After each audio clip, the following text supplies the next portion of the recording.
20,000 sinasahod.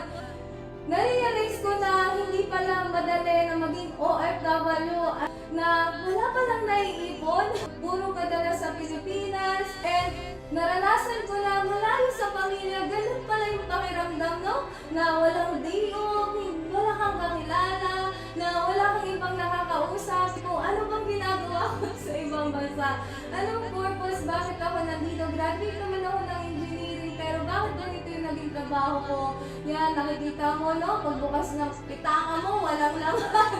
Dumating ba yung time na naiisip mo, na nakikita mo yung sarili mo, piecing yourself, this financial struggle, wala talagang naiipon, baon sa loan, sobrang pagod sa trabaho, ano yung lifestyle mo right now, bumibili ka na tumitingin ka sa presyo, gusto mo makakain mo masarap na pagkain pero hindi mo magawa, marami kang bills pero hindi ka makabayad. Ito ba yung rat cycle ng buhay mo? Kasi yung rat cycle ng buhay ko, that day na hindi ako nag-Elites Empire is yun lang, gising sa umaga, maglilinis ng bahay, alaga, trabaho, tulog pagpagod na, 2 hours, 3 hours, yun naging buhay ko sa ibang bansa. Ako paraan kung mausap sa maraming kakilala sa Pilipinas, pangutang sa mga kakilala ko, nag-advance sa amo. Nakauwi ho ako for good. Yes, tama yung nakikita mo, kaya kung ikaw yung OFW na nasa ibang bansa,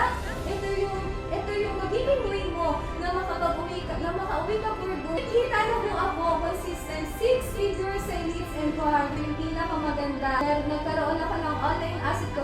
Then kunita, bumili ng laptop, ng cellphone, and experience na makapagpalabas din ng 100,000 check ko.